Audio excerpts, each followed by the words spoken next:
Hello students, welcome to our YouTube channel Learn Easy. Student, we are studying the first chapter of class 10th chemistry, that is chemical reaction and equation. Students, this is our second session and in this session we are going to study about the characteristics of chemical reactions. Okay students, इसके पहले वाले session में हम लोगों ने chemical reaction and equation जो chapter का नाम है उसकी मीनिंग को समझा था। उसमें हम लोगों ने देखा what is chemical reaction, we are discussed about some general chemical reaction which takes place in our day to day life like cooking, respiration, photosynthesis, likewise many more chemical reaction which takes place in our day to day life. उन सारे reactions को हमने discuss किया था। उसके अलावा कुछ छोटे छोटे टर्म्स को हमने पहले वाले सेशन में पढ़ा, जैसे irreversible chemical reaction, reversible chemical reaction, catalyst, reactant, product, साथ ही साथ केमिकल इक्वेशन के बारे में भी हम लोगों ने पढ़ा। इस वीडियो के लास्ट में लिंक में डिस्क्रिप्शन बॉक्स में मैं फर्स्ट वीडियो का लिंक डाल दूंगा। आपको अगर वीडियो देखना है तो वो लिंक से जाके आप दोबारा से देख सकते हैं। इससे पहले कि आपने हमारा चैनल सब्सक्राइब नहीं किया है, सब्सक्राइब कर लीजिए और बेल आइकन को दबा दीजिए ताकि आपको लेटेस्ट अपडेट मिलती रहे। स्टूडेंट, आज हम लोग को जैसा कि मैंने बताया कैरेक्टरिस्टिक्स ऑफ केमिकल रिएक्शन के बारे में पढ़ना है। तो there are basically 5 characteristics of chemical reaction. 5 characteristics हैं जिनको हमें पढ़ना है।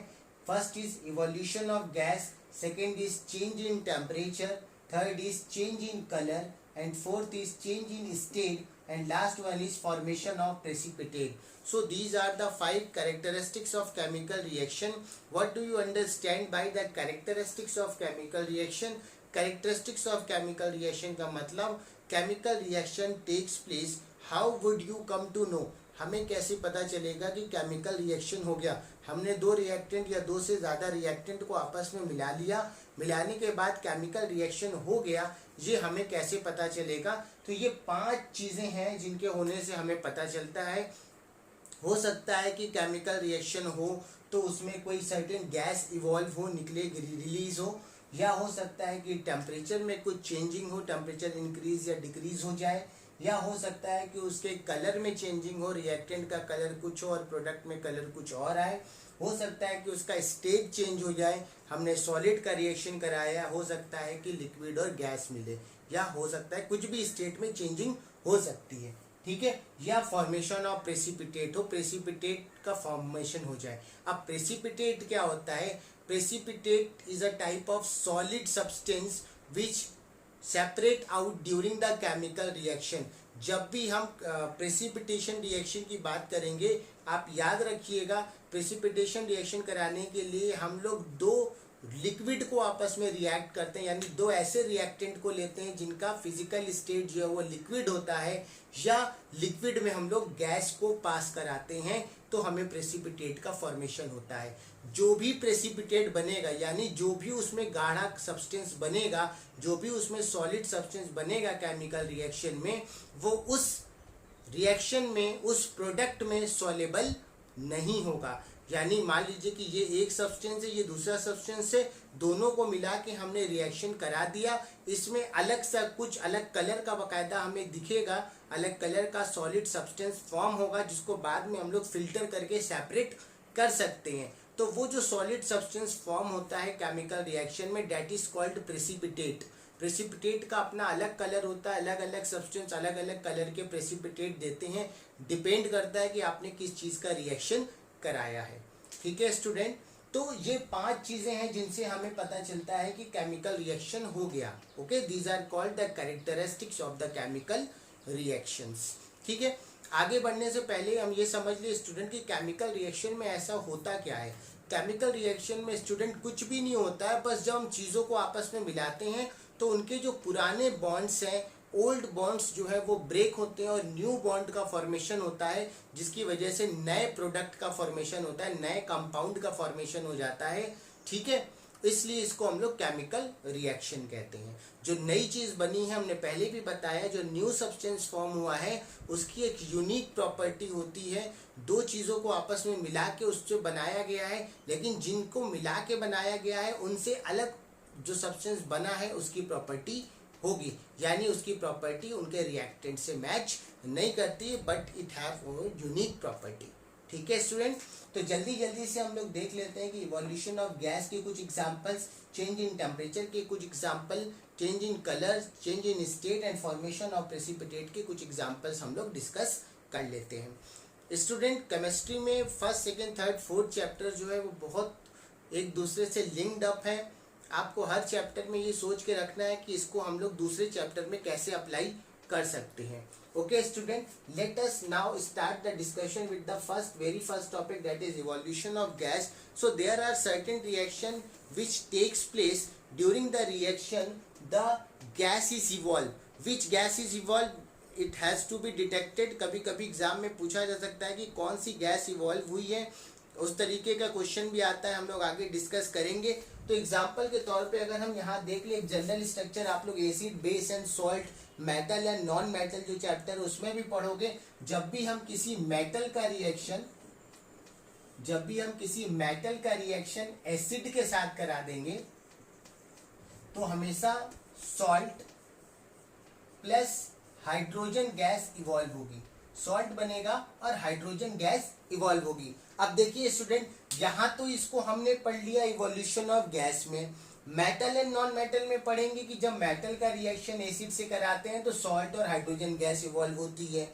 एसिड, बेस एंड सॉल्ट में हम लोग पढ़ेंगे जब एसिड का रिएक्शन मेटल से कराते हैं तो सॉल्ट और हाइड्रोजन गैस इवॉल्व होती है ना लिंक, सब एक दूसरे से लिंक्ड है। तो जल्दी से हम एक एग्जांपल देख लेते हैं। सपोज करते हैं हमारा एक मेटल है सोडियम। आई होप कि आपको मेटल और मेटल की प्रॉपर्टीज नहीं बतानी होगी, क्लास 9th में आप लोगों ने पढ़ा होगा। ठीक है, नहीं भी पढ़ा होगा तो उसको रिवाइज कर लीजिए और हमारा 9th का जो वीडियो है उस वीडियो को जाकर आप देख के समझ सकते हैं। तो मेटल का रिएक्शन हम एसिड के साथ करा देते हैं, ये HCl है, hydrochloric acid. You all have heard about this. आगे जैसे चैप्टर बढ़ेगा तो हम लोग जो है एसिड के बारे में और कुछ जानेंगे।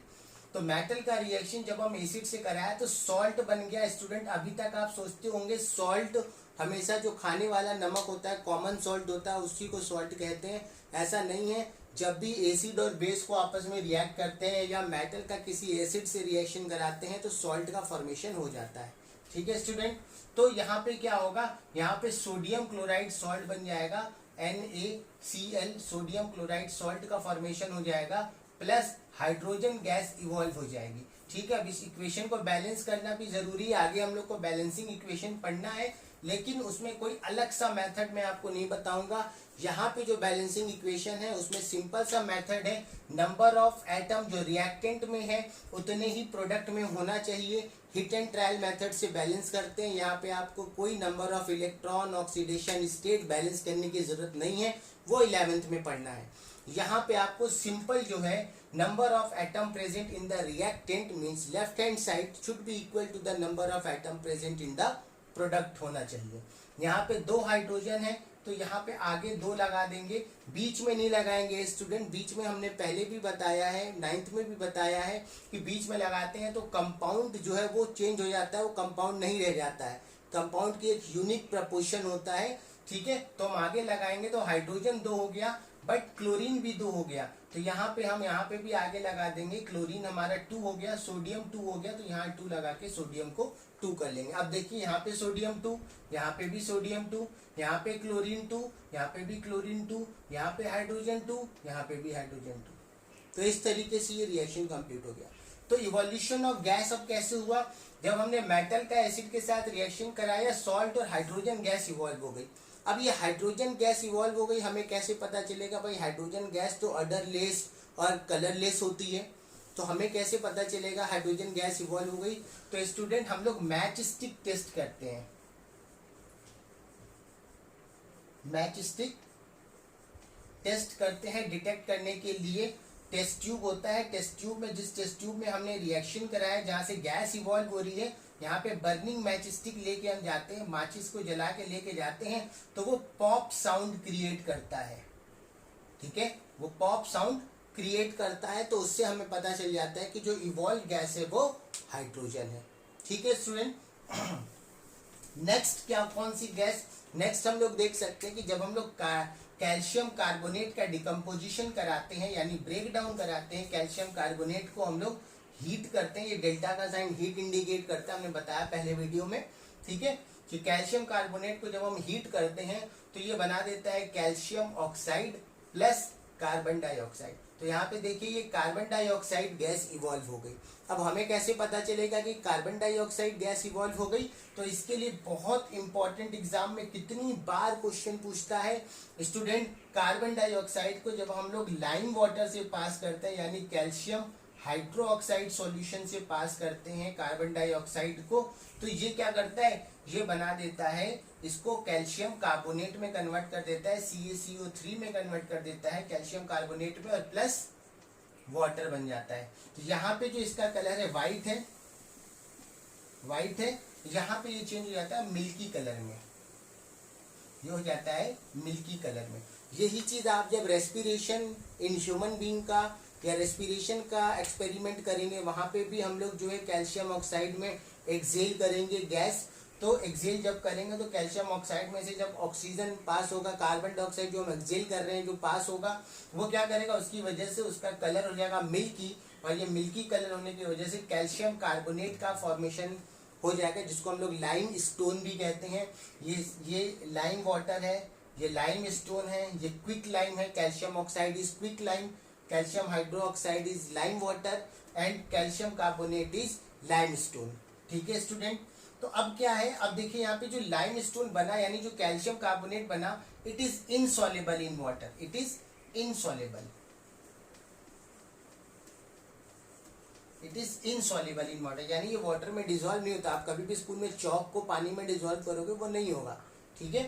तो it is insoluble in water. ये कब हुआ, जब हम कैल्शियम कार्बोनेट कैल्शियम हाइड्रोक्साइड से कार्बन डाइऑक्साइड गैस पास करा रहे थे। यहाँ पे हम ब्रैकेट में छोटा सा गैस ऐसे लिख सकते हैं, ठीक है। इसका मतलब ये स्टेट को बता रहा है कि ये गैसियस स्टेट में है, ठीक है। गैस पास करा रहे हैं तो वो कैल्शियम कार्बोनेट बन जा रहा है और वाटर बन जा रहा है। ये कैल्शियम कार्बोनेट वाटर में इनसॉल्युबल है। अब क्या करेंगे, जो कैल्शियम कार्बोनेट हमारा बना है, फॉर्म हुआ है, इसमें और ज्यादा कार्बन डाइऑक्साइड गैस हम लोग पास करते हैं, एरो से भी गैस को दिखा सकते हैं, गैस हम लोग पास करते हैं तो ये क्या बना देगा, कैल्शियम कार्बोनेट जो हमारा बना है इसमें हम लोग और कार्बन डाइऑक्साइड पास करते हैं तो ये कैल्शियम हाइड्रोजन कार्बोनेट बना देगा। तो स्टूडेंट, जब हम लोग कैल्शियम कार्बोनेट में से जो हमारा ये प्रोडक्ट फॉर्म हुआ है इसमें और ज्यादा कार्बन डाइऑक्साइड पास कराएंगे तो ये कैल्शियम हाइड्रोजन कार्बोनेट का फॉर्मेशन कर देगा और वाटर रिलीज हो जाएगा। तो ये जो कैल्शियम हाइड्रोजन कार्बोनेट फॉर्म हुआ है that is soluble in water, that is soluble in water. अब देखिए क्वेश्चन क्या पूछ सकता है, क्वेश्चन बड़े तरीके से पूछता है। क्वेश्चन कह सकते हैं आपसे कि what happened when carbon dioxide pass through lime water in limit और इन एक्सिस। जब लिमिट में पास करेंगे तब क्या बनेगा, जब एक्सिस में पास करेंगे तब क्या बनेगा। जब लिमिट में पास करेंगे स्टूडेंट तो ये फर्स्ट स्टेप है, कैल्शियम कार्बोनेट बनेगा जो कि इनसॉल्युबल कंपाउंड है, और दूसरे में जब एक्सिस में पास करेंगे तो ये सेकंड वाला स्टेप है, जो प्रोडक्ट बना उसी में और कार्बन डाइऑक्साइड पास कर रहे हैं तो कैल्शियम हाइड्रोजन कार्बोनेट एक सॉल्युबल कंपाउंड का फॉर्मेशन हो जाएगा, पहला तरीका। दूसरा पूछ सकता है, an element X react with carbon dioxide to form a insoluble compound Y and water. When the insoluble compound Y react with carbon dioxide again, it form a soluble compound Z. What is XYZ? And write the balanced chemical equation. ये बहुत important question है student, ये बहुत important है exam point of view से, ठीक है। इसको बहुत ज्यादा ध्यान में रखिएगा आप। लिमिट में कार्बन डाइऑक्साइड पास कर रहे हैं तो क्या बन रहा है, एक्सिस में कार्बन डाइऑक्साइड पास कर रहे हैं तो क्या बन रहा है, कार्बन डाइऑक्साइड का डिटेक्शन टेस्ट क्या है, हाइड्रोजन का डिटेक्शन टेस्ट क्या है। तो इवोल्यूशन ऑफ गैस में फिलहाल हम लोग यही दो गैस देखते हैं, ठीक है। बाकी जैसी चैप्टर आगे बढ़ेगा और भी केमिकल रिएक्शंस आएंगे। हर जगह हमें दिमाग खुला रखना है कि यहाँ पे कौन सी गैस रिलीज हो रही है, ठीक है स्टूडेंट। तो ये तो था इवोल्यूशन ऑफ गैस। तो कुछ केमिकल रिएक्शंस ऐसे होते हैं जिनके होने के बाद गैस इवॉल्व होती है, ठीक है स्टूडेंट। नेक्स्ट अब हम लोग देख सकते हैं चेंज इन टेम्परेचर। अब चेंज इन टेम्परेचर की बात कर रहे हैं तो टेम्परेचर बढ़ भी सकता है और घट भी सकता है। अगर टेम्परेचर इंक्रीज हुआ तो एक्सोथर्मिक केमिकल रिएक्शन, और अगर डिक्रीज हुआ तो एंडोथर्मिक। अगर डिक्रीज हुआ तो एंडोथर्मिक केमिकल रिएक्शन। थर्मल का मतलब हीट, थर्मल से ही वर्ड थर्मिक बना है जिसका मतलब होता है हीट। तो एक्सोथर्मिक केमिकल रिएक्शन जब हीट इंक्रीज हो जाएगी, मतलब जब हीट लिबरेट होकर बाहर निकलेगी। केमिकल रिएक्शन करा रहे हैं, हीट इतनी ज्यादा लिबरेट हो गई कि वो हीट बाहर निकल जाए, तो that type of reaction is called exothermic chemical reaction. जैसे हम लोग कैल्शियम ऑक्साइड के केस में देखते हैं, कैल्शियम ऑक्साइड का रिएक्शन हम लोग जब जो है करा देते हैं वाटर के साथ, तो ये क्या कर सकता है, कैल्शियम हाइड्रोक्साइड बना देता है, प्लस हीट रिलीज होती है, प्लस हीट रिलीज होती है। साथ ही साथ हम लोग रेस्पिरेशन में देखते हैं, respiration is also exothermic chemical reaction, जिसमें जो है फूड बर्न होके हीट और एनर्जी रिलीज करता है। तो respiration is also a exothermic chemical reaction. Okay student, तो ये तो हो गया एक्सोथर्मिक। कंबशन ऑफ कोल, कितने भी तरीके की कंबशन है वो सारे एक्सोथर्मिक केमिकल रिएक्शन में है। कोल को हम लोग बर्न करा दिए, बर्न कार्बन डाइऑक्साइड गैस और हीट रिलीज हो जाती है, तो this is also exothermic chemical reaction, यानी हीट रिलीज हो रही है स्टूडेंट्स, ठीक है। और दूसरा है एंडोथर्मिक केमिकल रिएक्शन, जैसे आपका हो गया फोटोसिंथेसिस।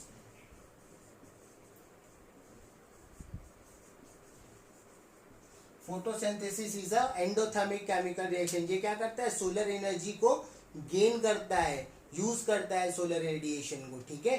तो यहाँ पे हीट की जरूरत पड़ रही है, तो ऐसे केमिकल रिएक्शन जिसमें हीट देनी पड़े, जिसमें हीट यूटिलाइज हो जाए, लिबरेट ना हो, रिलीज ना हो, बाहर ना निकले, ठीक है, उसको हम लोग एंडोथर्मिक कहेंगे। और जिसमें हीट लिबरेट आउट हो जाए, बाहर निकल जाए, हीट हो जाए, ठीक है, उसको हम लोग एक्सोथर्मिक केमिकल रिएक्शन कहेंगे, ठीक है स्टूडेंट। तो अब दूसरे टाइप का एक्सोथर्मिक केमिकल रिएक्शन क्या हो सकता है, जब हम barium chloride BaCl2 barium chloride का रिएक्शन सोडियम सल्फेट के साथ कराते हैं। ये प्रेसिपिटेशन रिएक्शन में भी हम लोग पढ़ेंगे। तो यहाँ पे बना देता है बेरियम सल्फेट, व्हाइट कलर का प्रेसिपिटेट है ये, प्लस सोडियम क्लोराइड NaCl। तो ये इस केमिकल रिएक्शन में क्या हो रहा है, बेरियम क्लोराइड लिक्विड है, सोडियम सल्फेट लिक्विड है, दोनों का रिएक्शन करा है, बेरियम सल्फेट व्हाइट कलर का प्रेसिपिटेट बन गया जो कि सॉलिड है, प्लस सोडियम क्लोराइड बन गया जो कि लिक्विड है। लेकिन स्टूडेंट इस केमिकल रिएक्शन में क्या हो रहा है, टेम्परेचर डिक्रीज हो जा रहा है, टेम्परेचर रिलीज नहीं हो रहा है, ठीक है। तो इस तरीके के टेम्परेचर को हम लोग एंडोथर्मिक केमिकल रिएक्शन कहेंगे, ठीक है। तो यहाँ पे चेंज इन हीट इंक्रीज भी हो सकती है, डिक्रीज भी हो सकती है, ठीक है स्टूडेंट। नेक्स्ट अब हम लोग देख सकते हैं ऐसे केमिकल रिएक्शन जिनके होने के बाद कलर चेंज हो जाता है, तो यानी कि रिएक्टेंट का कलर कुछ और हो और प्रोडक्ट का कलर कुछ और हो जाए। ऐसा स्टूडेंट डिस्प्लेसमेंट रिएक्शन की केस में होता है, आपने 8th में भी पढ़ा होगा, 9th में भी कहीं ना कहीं नाम सुना होगा डिस्प्लेसमेंट रिएक्शन, जिसमें more reactive element less reactive element को डिस्प्लेस कर देता है। रिएक्टिविटी सीरीज के बारे में हम लोग आगे नेक्स्ट चैप्टर जब पढ़ेंगे तो उसमें पढ़ेंगे कौन किसको डिस्प्लेस करेगा, वो तब हम लोग देख लेंगे मेटल एंड नॉन मेटल वाली चैप्टर में, ठीक है स्टूडेंट। यहाँ पे हमें देखना है कि डिस्प्लेसमेंट रिएक्शन में होता कैसे है, चेंज इन कलर कैसे हो रहा है। चेंज इन कलर ऐसे हो रहा है स्टूडेंट, जैसे मान लीजिए हम लोग कॉपर सल्फेट का रिएक्शन करा रहे हैं, CuSO4, ये ब्लू कलर का है, ब्लू कलर का सॉल्यूशन होता है। इसमें हम लोग आयरन के साथ रिएक्शन करा देते हैं, आयरन नेल डाल देते हैं, आयरन की कील डाल देते हैं इस सॉल्यूशन के अंदर। तो थोड़ी देर के बाद हम क्या देखते हैं, ये कॉपर सल्फेट सॉल्यूशन जो है वो चेंज हो जाता है, यहाँ पे फेरस सल्फेट बन जाता है FeSO4 प्लस कॉपर अलग हो जाता है। तो ये जो कलर है ये ब्लू कलर से जो है वो लाइट ग्रीन कलर का हो जाता है, लाइट ग्रीन कलर का हो जाता है। एनसीईआरटी में लिखा है कि कलर फेड हो जाता है, यानी कलर गिर जाता है, कलर हल्का हो जाता है, ठीक है। तो ये हो गया चेंज इन कलर का एग्जांपल। ऐसे कई सारे रिएक्शन है चेंज इन कलर में। हम लोग AgBr का रिएक्शन करा देते हैं, silver bromide AgBr। Silver bromide को हम लोग सनलाइट में रख देंगे, सनलाइट में रख देंगे तो सिल्वर अलग हो जाता है और ब्रोमाइड अलग हो जाता है। तो यहाँ पे ये जो कलर है ये ग्रे कलर से जो है व्हाइट कलर में चेंज हो जाता है, तो यहाँ पे भी कलर चेंज हो रहा है। तो ऐसे केमिकल रिएक्शन जिनके होने के बाद कलर चेंज हो जाए उनको हम लोग किस में रखते हैं, चेंज इन कलर वाले में रखते हैं। यानी कुछ केमिकल रिएक्शंस ऐसे हैं जिनके होने के बाद कलर चेंज हो जाता है। नेक्स्ट फोर्थ स्टेप आता है स्टूडेंट चेंज इन स्टेट, यानी ऐसे केमिकल रिएक्शन जिनके होने के बाद स्टेट चेंज हो जाता है। इसमें बर्निंग ऑफ कैंडल जो है ये बेस्ट एग्जांपल है। जब कैंडल बर्न होती है स्टूडेंट तो उसका जो सॉलिड वैक्स है वो मेल्ट होकर लिक्विड में कन्वर्ट हो जाता है और गैस रिलीज हो जाती है, यानी सॉलिड का रिएक्शन हो रहा है, सॉलिड का कंबशन हो रहा है, उसके बाद लिक्विड और गैस का फॉर्मेशन हो रहा है। तो ये क्या हो रहा है, चेंज इन स्टेट हो रहा है, स्टेट चेंज हो जा रहा है। ठीक है, आप लोगों ने ऑलरेडी सुना होगा burning of candle is a physical as well as chemical change. ठीक है, फॉर्मेशन ऑफ प्रेसिपिटेट, हमने प्रेसिपिटेट के बारे में बता दिया। It is a solid substance which form during the chemical reaction, जो कि हम उस केमिकल रिएक्शन से बाद में फिल्टर करके सेपरेट कर सकते हैं। ठीक है स्टूडेंट, एक रिएक्शन अभी हमने लिखा था जिसमें बेरियम क्लोराइड का रिएक्शन कराया था, BaCl2 बेरियम क्लोराइड का रिएक्शन सोडियम सल्फेट से कराया था, तो बन गया था sodium chloride plus barium sulphate. ये बेरियम सल्फेट जो है वो व्हाइट कलर का प्रेसिपिटेट है, ये बेरियम सल्फेट व्हाइट कलर का प्रेसिपिटेट है। ठीक है स्टूडेंट, तो हम एक दूसरा रिएक्शन भी देख लेते हैं जहां पे हम लोग क्या करेंगे, यहाँ पे हम लोग पोटेशियम आयोडाइड का रिएक्शन जो है वो लेड नाइट्रेट के साथ करा देंगे। ठीक है, लेड नाइट्रेट के साथ करा देंगे तो क्या होगा, पोटेशियम आयोडाइड का फॉर्मेशन हो जाएगा, पोटेशियम आयोडाइड का फॉर्मेशन हो जाएगा प्लस पोटेशियम लेड आयोडाइड का फॉर्मेशन हो जाएगा, लेड आयोडाइड का फॉर्मेशन हो जाएगा प्लस पोटेशियम नाइट्रेट रिलीज हो जाएगा। ठीक है स्टूडेंट, तो ये दो तरीके का प्रेसिपिटेशन रिएक्शन है। यहाँ पे लेड आयोडाइड जो है वो येलो कलर का प्रेसिपिटेट है, येलो कलर का प्रेसिपिटेट का फॉर्मेशन होगा। तो प्रेसिपिटेट का कलर कौन सा है, ये एग्जाम में क्वेश्चन पूछा जा सकता है, किस कलर का प्रेसिपिटेट फॉर्म होगा, ये इस तरीके से भी आपको पढ़ना पड़ेगा कि किसका रिएक्शन आपने किया और किस कलर का प्रेसिपिटेट का फॉर्मेशन हुआ। थोड़े से केमिकल रिएक्शन से इक्वेशन पूरे चैप्टर में स्टूडेंट्स, अगर आप पूरे केमिस्ट्री की बात करें 20 से 25 केमिकल रिएक्शन अगर आप बाय हार्ट कर लेते हो, बुक से देख के, पढ़ के, वीडियो के थ्रू देख के, तो आपकी केमिस्ट्री बहुत फिर आसान लगने लगेगी पूरे 10th में। बाकी केमिस्ट्री में कुछ भी नहीं है।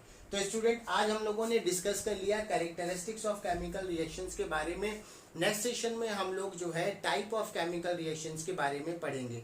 अगर कोई भी प्रॉब्लम हो, किसी भी तरीके की प्रॉब्लम हो इस वीडियो के रिगार्डिंग, तो आप कमेंट बॉक्स में ज़रूर लिखें और चैनल को सब्सक्राइब करना ना भूलें।